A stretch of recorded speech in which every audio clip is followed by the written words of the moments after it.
ఐదేళ్ల రాజకీయ జీవితంలో ప్రజా జీవితంలో నాకు ఎప్పుడూ గొంతు బొంగులు పోలేదు.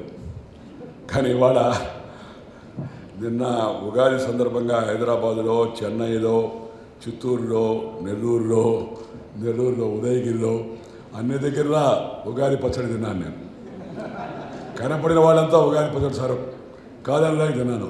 దానివల్ల ప్రభావం రాత్రి నుంచి కనపడతా ఉంది. అది నాకు కొంత కొరతగా కూడా ఉంది. ఎందుకంటే నాయుడు గారి గురించి 4 మాటలు చెప్పాల్సినప్పుడు గొంతు అనుకున్నంతగా సహకరించలేదని.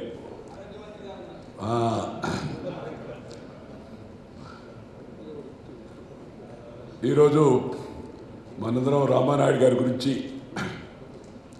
వారి వ్యక్తిత్వాన్ని గురించి, వారి మిత్రత్వాన్ని గురించి, వారి కర్తృత్వాన్ని గురించి, వారి నేతృత్వాన్ని గురించి మాట్లాడుకుంటున్నాం అందరం కూడా కలిసి. నాయుడు గారి గురించి ఒకే ఒక్క మాట చెప్పాలంటే ఏం చెప్తామని, ఆయన is the finest human being అని చెప్పవచ్చు. ఒక మాటలో చెప్పాలంటే ఫైనెస్ట్ హ్యూమన్ బీయింగ్ అని. ఎందుకంటే ఆయన చక్కని వ్యక్తిత్వం కలిగిన వ్యక్తి, చరిత్ర సృష్టించిన వ్యక్తి, సమాజం 10 కాలాల పాటు గుర్తుపెట్టుకునే విధంగా చరిత్రను ఆయన సృష్టించాడు. అందుకే మనందరం కూడా ఇవాళ ఇక్కడ సమావేశమై వారి గురించి 4 మాటలు మంచిగా చెప్పుకుంటున్నాం. సినిమా రంగాన్ని గురించి నాకు పెద్దగా పరిచయం లేదు. ఒకసారి నేను చూసిన సినిమా ఇదో లేకపోతే పాత, అది మన మాయాబజారో తెలియదు. కానీ రాముడు భీముడు చూసింది నాకు బాగా మనసులో. ఆ రోజుల్లో 1964-65 అనుకుంటాను. నేను 10th క్లాసు పాస్ అయినప్పుడు సినిమా చూశాను. ఆ రోజుల్లో జమన్ గారు కూడా ఇక్కడ ఉన్నారు. ఆ సినిమా, ఆ రామారావు గారి సినిమా నా మనసులో ఎంతో చాలా ముద్ర వేసింది. నా చిన్న వయసులో బాగా నా మనసు పైన ముద్ర వేసిన సినిమాల్లో రాముడు భీముడు ఒకటి, రెండవది మాయాబజార్ సినిమా, మూడవది గుండమ్మ కథ. ఈ 3 సినిమాలు నేను ఇప్పటికీ మర్చిపోలేను. అవి చూస్తూ ఉంటే మళ్ళా గుర్తొస్తూ ఉంటాయి.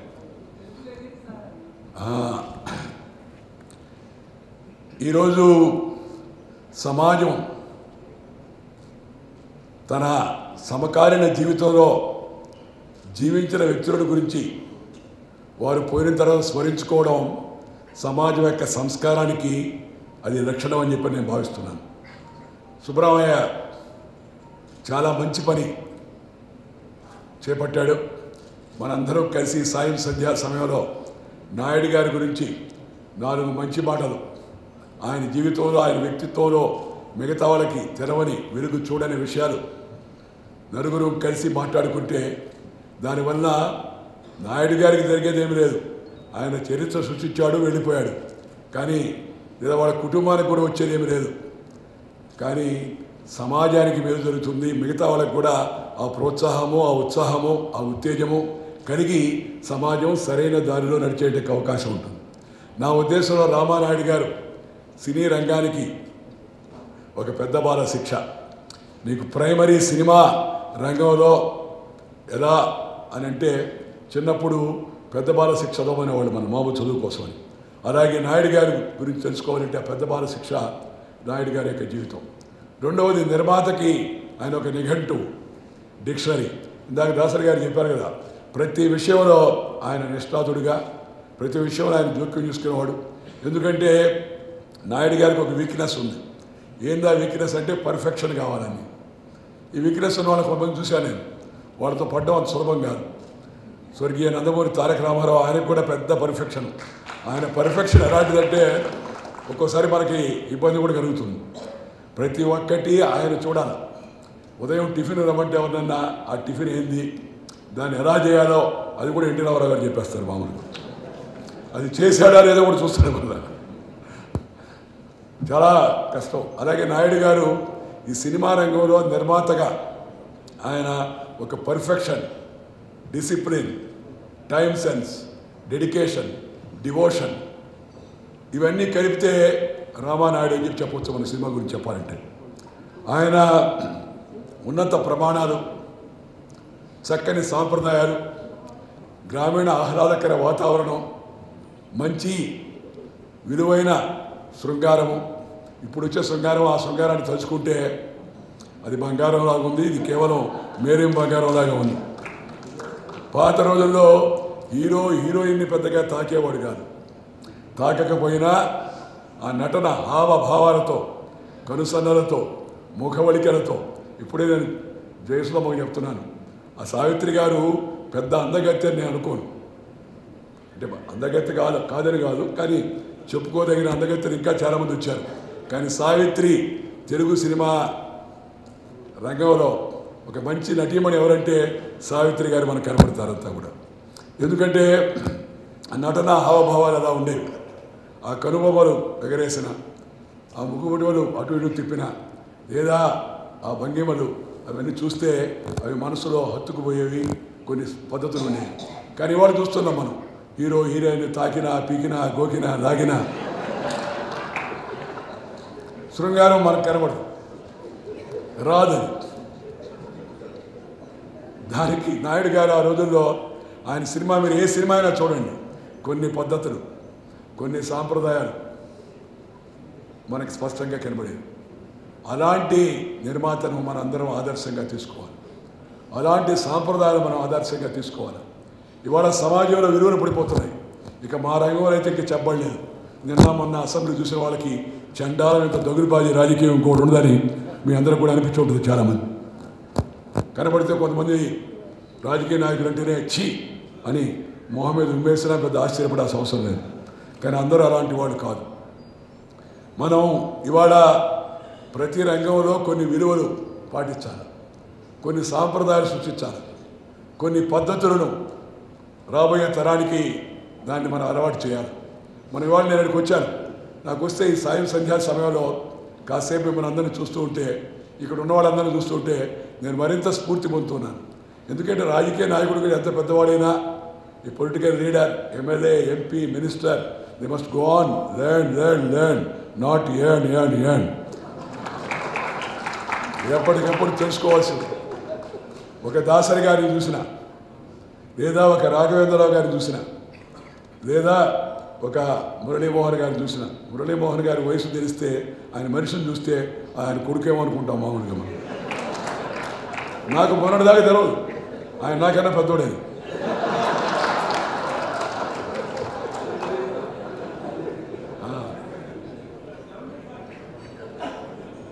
వయసు పెంచబాకు రఘు, నీ చేతిలో లేదు. అంటే ఆ వయస్సులో కూడా ఇంత క్రమశిక్షణతో, ఇంత పద్ధతితో, ఇంత ఆహ్లాదంగా, ఇంత ఆనందంగా ఉండడం, that's the lesson for all of అస్.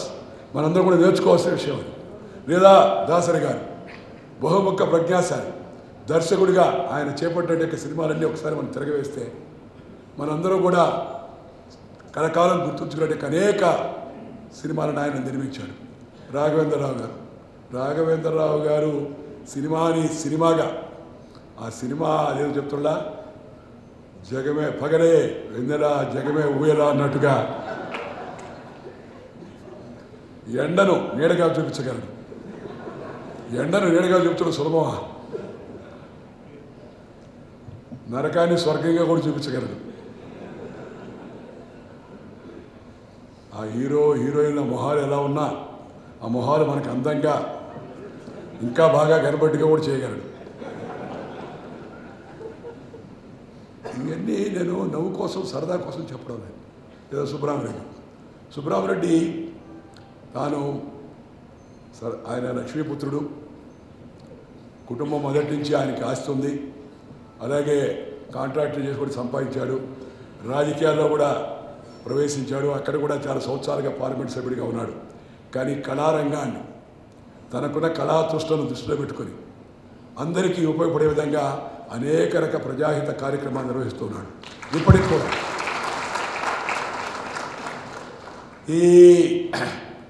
ఈ విధంగా ప్రతి రంగంలో కూడా ప్రతి ఒక్కరూ ఒక ప్రత్యేకత ఉంది.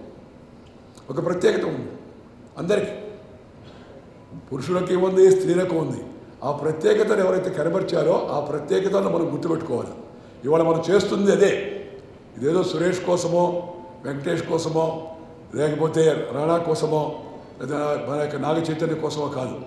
ఇవాళ ఎందుకు చేస్తున్నాం ఈ పని అంటే, ఎందుకు నేను కూడా పని కట్టుకొని వచ్చానంటే, నాయుడు గారి జీవితాన్ని నలుగురికి తెలిసేట్టుగా చేసి దాంట్లో నుంచి కొత్త తరం, యువతరం, భావితరం ఉత్సాహం పొంది ప్రేరణ పొంది వాళ్ళు కూడా ఆ స్థాయికి చేరే ప్రయత్నాలు చేయాలనే ఉద్దేశంతో మనం ఇవాళ ఈ సమయం పొందుతున్నాం. చాలామంది పుట్టుంటారు, కొంతమంది చనిపోయి కూడా ఉంటారు. మన మీటింగ్ మొదలుపెట్టిన తర్వాత కొందరు చనిపోయి కూడా ఉంటారు. చనిపోయిన వాళ్ళందరినీ సమాజం గుర్తుపెట్టుకోదు. కొంతమంది చనిపోయిన తర్వాత కూడా బతుకుతూ ఉంటారు, నాయుడు గారు ఆ కోవ. కొంతమంది బతికినా, ఇందాక చెప్పాడు కదా దాసరి గారు, వాడు బతికినా సచ్చినా ఒకటే పెద్ద లెక్క చేయడం. ఉన్న వాళ్ళలో ఒకటి, హైదరాబాద్ జనాభా 2 లక్షలు, దాంట్లో నువ్వు ఒకటివి. నీ పేరు ఎవరికి గుర్తుండదు, ఎందుకు నువ్వేం చేయలే. చిట్టి నా బతుకు శ్రీరామరక్ష, దేశం సంగతి దేవుడు ఎరుక, ఎవడట పోతే నాకెందుకుదే అని అనుకుంటే అటు కాకుండా సమాజం కోసం జీవించాలా.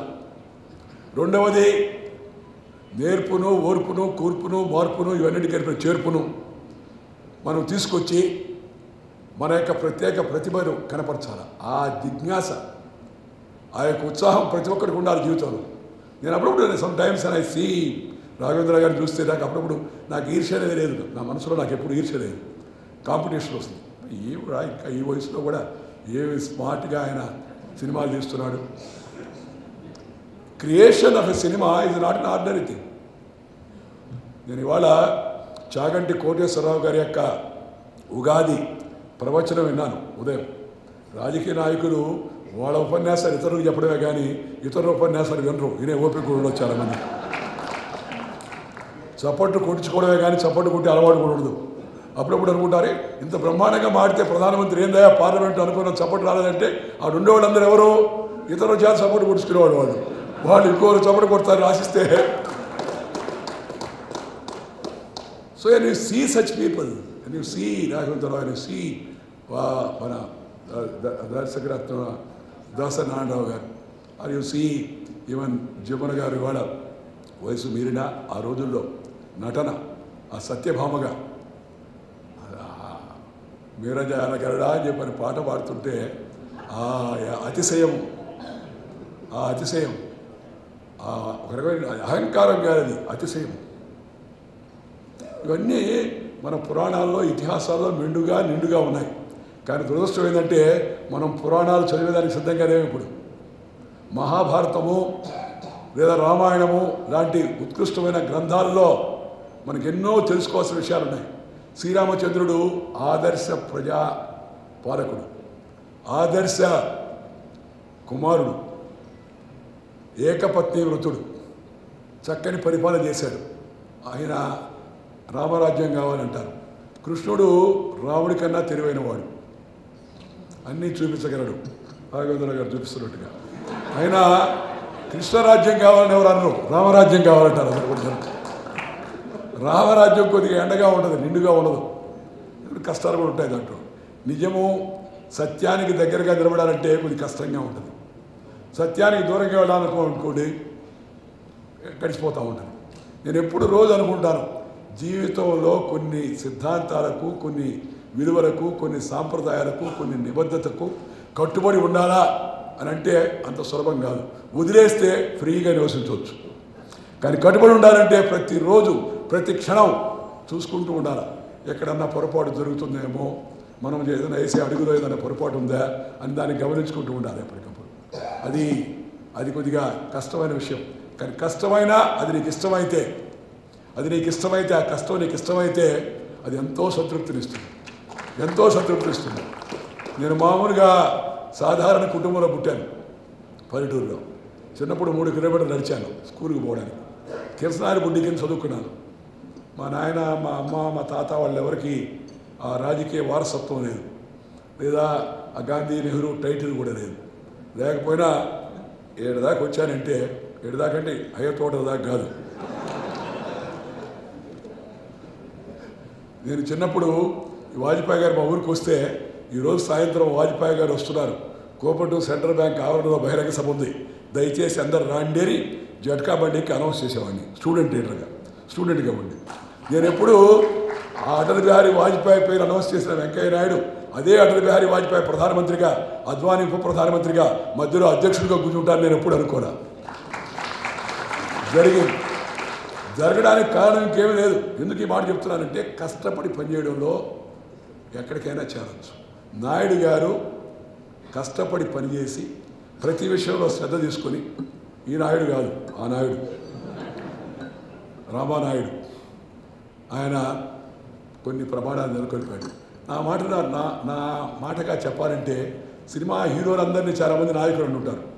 కరెక్టే, నాయకులు, ప్రతి నాయకులు, వీళ్ళని ప్రతి నాయకుడు అంటారు అనుకుంటాను. కానీ సినిమా రంగంలో నిజమైన నాయకుడు రామానాయుడు అని చెప్పని అనుకుంటాను నేను. ప్రతి ఒక్క దానిని పర్ఫెక్షన్ చేశాడు, అనేక ప్రయోగాలు విజయవంతం చేశాడు. ఆయన మామూలుగా ఉన్నాడు, మనిషి మామూలుగా ఉన్నాడు. రాజకీయ రంగానికి వచ్చాడు, రాజకీయ రంగంలో కూడా ప్రజలకు మేలు చేయడం కోసం ఆయన పరితపించాడు. నేను ఒకసారి చెప్పాను, నాయుడు గారు అక్కడి నుంచి ఇక్కడికి వచ్చారు, ఎందుకు సార్ తొందరగా వెళ్ళిపోండి అని చెప్పాను. ఇంకెవరినైతే అపార్థం చేసుకునేవాడు, పోటీ అనేవాడు, వెళ్ళిపోమన్నాడేమో అని చెప్పని. టీవీ తాతయ్య అనేవాళ్ళు, టీవీ తాతయ్య కనపడ కదా, ఎక్కువగా టీవీలో కనపడతానని చెప్పి. బట్ స్టిల్ ఆ కొరత నాకు అనిపించడం లేదు. ఆ కొరత ఎవరికైనా ఉంటుంది. కుటుంబం మీద ప్రేమ ఉంటుంది, బిడ్డల మీద ప్రేమ ఉంటుంది, మనవాళ్ళ మీద ఇంకా ఎక్కువ ప్రేమ ఉంటుంది. కానీ వాళ్ళ వరకే పరిమితం అయ్యామనుకోండి, నీకు అవ్వా కావాలా బువ్వా కావాలంటే కుదరదని పెద్దవాళ్ళు చెప్పారు.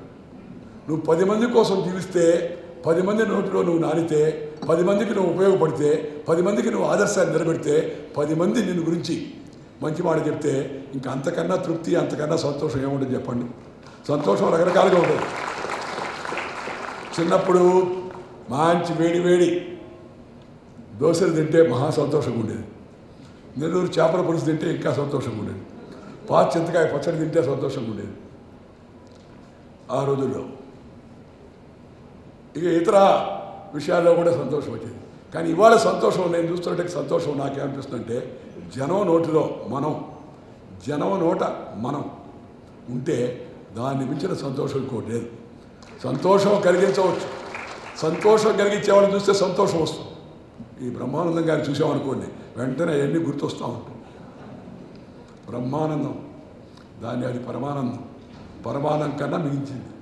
పరమాన్నం అన్నంలో ఉత్కృష్టమైంది పరమాన్నం. పరమాన్నం అంటే తెలుసా, మర్చిపోయారు జనం అంత. ఇప్పుడు ఈ ఇంగ్లీష్ జబ్బు వచ్చి చాలామందికి మన పరమాన్నం అంటే మీ అందరికీ తెలుసు కదా, పాయసం లాంటి పరమాన్నం అని చెప్పేవాడు దాన్ని. అలాగే ఈ సంతోషం కలగడం అవుతుందో, సంతోషం నటించి కలిగిస్తున్నారు వాళ్ళు. నేనేమన్నానంటే, జీవించి కలిగించవయ్యా సంతోషం జనానికి అంతా కూడా. వాళ్ళకి మేలు చేయి, జనం సంతోషం చేస్తారు. నటుడు నటించాలి. మన కష్టంలో కొద్దిగా సంతోషంగా ఉండడానికి నటన చాలా ఉపయోగపడుతుంది. దాంట్లో బ్రహ్మాండమైన నటన చేయగలిగిన వ్యక్తిత్వం మనకి ఇవాళ బ్రహ్మానందం గారు మన మధ్యలో ఉన్నాడు. వీళ్ళందరూ చూసినప్పుడు నేను అనుకుంటా ఉంటామాట, బ్రహ్మానందం ఇన్ని సినిమాలు యాక్ట్ చేశాడా, దీంట్లో కూడా నేర్చుకోవాల్సి ఉంది, పోటీ పడాల్సి ఉంది, రాఘవేంద్రరావుతో పోటీ పడాల్సి ఉంది, అదే మన దాసరి గారితో పోటీ పడాల్సి ఉంది. ఇవన్నీ ఎందుకు చెప్తున్నానంటే, వాళ్ళను చూసి మనలో ఒక తపన, ఒక ఆర్తి, ఒక దాహార్తిలాగా, దాహమైనప్పుడు ఏ విధంగా నీళ్ళు తాగుతామో ఆ పేరు, ప్రతిష్ట, ఆ ప్రావీణ్యత, ఆ స్పెషలైజేషన్ రావాలని చెప్పి మనసులో మనకు అనిపించాలి. వయసు చిన్నవాడైనా, మన మధ్య నేను రాజమౌళి సినిమా చూశాను. ఈ రాఘవేంద్రరావు గారి తర్వాత 2వ తరంలో రాజమౌళికి అంటే కళా సృష్టి నాకు ఈ మధ్యకాలంలో ఎవరి దగ్గర కనపడలేదు. ఆ అబ్బాయిని చూసాం, చిన్న ఇంత వయసు, ఏమి బ్రహ్మాండమైన సృష్టి. ఆ సృష్టిని సృష్టించడం అవుతుందో చిన్న విషయం కాదు. ఈ అపారమైన తెలివితేటలు ఉన్నంటే వ్యక్తులను మనందరం కూడా కానీ గుర్తించి వాళ్ళ దగ్గర ఉండే మంచి విషయాలు మనం నేర్చుకుంటే జీవితంలో మనం మంచి దారి పోయేట అవకాశం. ఒకప్పుడు రాజకీయ నాయకులను చూసి నేర్చుకునే వాళ్ళందరూ, ఒక గాంధీ గారో, ఒక బోస్ గారో, ఒక పటేల్ గారో, లేకపోతే ఒక నెహ్రూ గారో, లేకపోతే ఒక శ్యాంప్రసాద్ ముఖర్జీయో, లేకపోతే ఒక తెన్నేటి విశ్వనాథమో, లేకపోతే ఒక టంగుడు ప్రకాశం పంతులు, ఒక బూరుగుల రామకృష్ణరావు చూసి నేర్చుకునేవాళ్ళం. కానీ ఇవాళ రాజకీయంలో చూసి నేర్చుకుందామంటే మధ్యలో వస్తున్నాయి కదా సీన్లు, అవి చూస్తే ఒక్కోసారి సిగ్గు అనిపిస్తుంది. కానీ మా అమ్మాయి ఒక మాట చెప్పింది నా మధ్య. ఎవరు అడిగారు అమ్మాయిని, ఏమమ్మా నువ్వు పోటీ చేయవా ఎలక్షన్లో అని. చేయనండి అంది. ఏమో రాజకీయం అంటే ఇంట్రెస్ట్ లేదా ఉంది అంది. మరి ఏంటండి, ప్రజాసేవ చేయాలి లేదా అని అడిగాడు ఒక ఆయన. ఉందండి అంది. మరి ఏమండి, ఎందుకు రాజకీయంలో రావంటే ఒక మాట చెప్పింది ఆమె. ఏంటంటే, నాయకుడు అంటే ఒక ఆదర్శమైన కుటుంబం అంటే నాయుడు గారి కుటుంబం అని చెప్పి అనుకునే విధంగా మనందరి ముందు కూడా నాయుడు గారు ఒక ఒక ప్రేమ, అనురాగము, అభిమానము, ఆప్యాయత ఇవన్నీ సమ్మిళితమైన కుటుంబంగా వారికి మంచి కుటుంబాన్ని మనం ముందు పెట్టారు. కుటుంబ వ్యవస్థ క్రమేపీ క్షీణిస్తుంది. ఒక్కసారి తలుచుకుంటే బాధేస్తుంది. నాకు పాత రోజుల్లో మొదట ఎమ్మెల్యే అయినప్పుడు కూడా ఎంత తిరిగినా సాయంత్రానికి ఆ ఊరికి వెళ్ళి ఆ గాలి హాయిగా సాయంత్రం పూట ఆ వెన్నెల్లో ఆరు బయట మంచం వేసుకొని చొక్కా ఇప్పేసి బనీతో కూర్చొని వాళ్ళు వీళ్ళు వస్తుంటే ఊళ్ళో అందరూ ఆ అమ్మమ్మలు, పిన్నమ్మలు, అక్కలు, బంధువులు అందరూ వచ్చి స్నేహంగా ప్రేమగా అడుగుతూ ఉంటే ఎంతో సంతోషంగా ఉండేది. ఇప్పుడు చొక్కా ఇప్పడానికి వీల్లేదు. ఇప్పితే మిగతా లోపలికి పోతాయి. ఊరిలో కూడా ఇంత ముందు లాగా మంచి వాతావరణం లేదు. వాతావరణం చెడిపోయి ఉంది. అలాగే ఇతరత్వమైన కూడా వచ్చున్నాయి. మన కుటుంబ వ్యవస్థలో ఉన్న ప్రపంచంలో కల్లా భారతదేశాన్ని గురించి చెప్పుకోదగింది అన్నిటికన్నా ఉత్కృష్టమైంది భారతీయ కుటుంబ వ్యవస్థ. ఆ ప్రేమ, అభిమానం, ఆదరం, వాత్సల్యం ఇవి ఏవైతున్నాయో అవి వర్ణనాతీతమై అంతేగాని అక్కడ అదేదో అమెరికా లాగా ఇదే పాశ్చాత్య దేశాల్లో ఉండే పద్ధతి వాటి గురించి విమర్శించడం నా ఉద్దేశం కాదు. కానీ వాటికి మనకి చాలా తేడా ఉంది. మనకు ఆధ్యాత్మిక సంపద ఉంది, మనకు వారసత్వం ఉంది, మన కుటుంబ వ్యవస్థ ఉంది, మనకు ప్రేమ, ఆదరం, అభిమానం ఉంది. వాటన్నిటిని మనం కాపాడుకోవాల్సిన అవసరం ఎంత ఉంది. చాలామంది సినిమా వాళ్ళు అందరూ ఉన్నారు కాబట్టి ఎంతవరకు సాధ్యమో నాకు తెలియదు. కానీ నాయుడు గారు కూడా చెప్తున్నవాడిని నేను సినిమాల్లో ఈ మధ్య కాలంలో సినిమా ఇగో ఈ టీవీ ఛానల్లో కూడా ఎన్ని ఛానల్లో లెక్కబెట్టడమే కష్టంగా ఉంది. మొన్న ఎవరు చెప్తుంటే ఒక ఆయన అన్నాడు, మహానుభావ మీరే కదా కారణం అని. మేమేం కారణమే అన్నా. అంతకుముందు 50 ఏళ్ళుగా ఒకే ఒక ఛానల్ ఉండేది, దూరదర్శన్. దూరం నుంచి దర్శనం చేసుకో, బ్లాక్ అండ్ వైట్ చూసుకో అని చెప్పని మీరు వచ్చి 600-700 ఛానళ్ళు పెట్టారు. ఇప్పుడు ఆ లెక్కబెట్టడానికి వికృతంగా ఛానల్ తయారైపోయి 24/7 వాళ్ళు breaking news, making news, good news, bad news, ఏ న్యూస్ లేకపోతే ఒక ఛానల్ వాడి మీద ఇంకో ఛానల్ వాడి న్యూస్ ఇవన్నీ వస్తున్నాయి అని చెప్పి ఈ సినిమా, ఈ టీవీ ఈ రెండిట్లో ఈ మధ్యకాలంలో వైలెన్స్, అబ్సీనిటీ, వల్గారిటీ వాళ్ళు ఏమనుకున్నా నేనేమనుకోను. నాకు ఆ భయం కూడా లేదు. ఈ యొక్క పాళ్ళు మితిమీరుతూ ఉన్నాయి. వీటిని తగ్గించాల్సిన అవసరం ఉంది. సినిమా, టీవీ మహాప్రభావితం చేస్తుంది మనిషిని, ముఖ్యంగా యువతరాన్ని. అలాంటప్పుడు వాటిని సమపాడలో ఉంచి ఆ పదాలు, ఆ డైలాగులు రాసిన వాటిని నువ్వు అనుకుంటే ఆ మాటకు అవతల వాడు చప్పట్టు కొట్టవచ్చు తాత్కాలిక. అది సంస్మరణ అవుతుందని చెప్పి నేను భావిస్తున్నాను. సుబ్రహ్మణ్యం మరొకసారి హృదయపూర్వకంగా అభినందిస్తున్నాను. అయితే సుబ్రహ్మణ్యరెడ్డి గారు చిన్న పొరపాటు చేశాడు.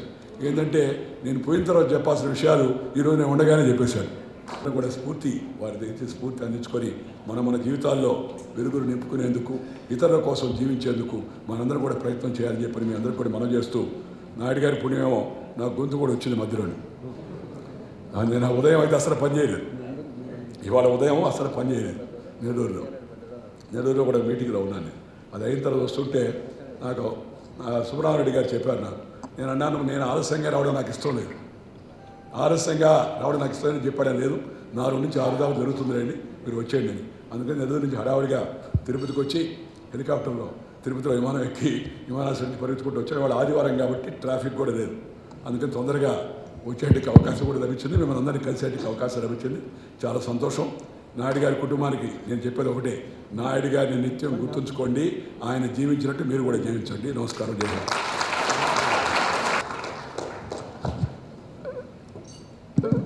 వెంకయ్య గారు, మనందరం ఇక్కడ పార్క్ హైట్ రోడ్లో ఉన్నామా లేకుంటే మరొక ఇంద్రలోకంలో ఉన్నామా ఇది తీసుకెళ్ళి చెప్పిన మాట చెప్పకుండా అందరినీ చెప్పి అద్భుతంగా మనందరం కూడా ఒక మానవత్వాన్ని, దైవత్వాన్ని, ఒక మానవుడు ఏ విధంగా చేయాలి, ఏ విధంగా శక్తి అనుకో అద్భుతంగా మానవ జీవిత చరిత్రను పుస్తకం మన డిక్షనరీ చూపించారు. నిజంగా give a big welcome to. మరొక విషయం, అవసరం విషయం ఏంటంటే భారతదేశ సినీ పరిశ్రమలో మరణించిన మన రామారెడ్డి గారు, ఇటు దాసనారాయణరావు గారు, ఇంకా ఎంతోమంది మేధావులు ఉన్నారు. కానీ చరిత్ర తీసుకుంటే పద్మ అవార్డ్స్లో కానీ లేదా దాదాపు అవార్డ్స్లో కానీ రామారెడ్డి సాధించాడు. గిన్నిస్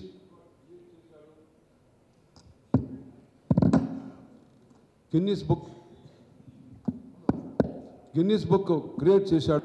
గుర్తింపు రావాలని. Don't worry, I'm there.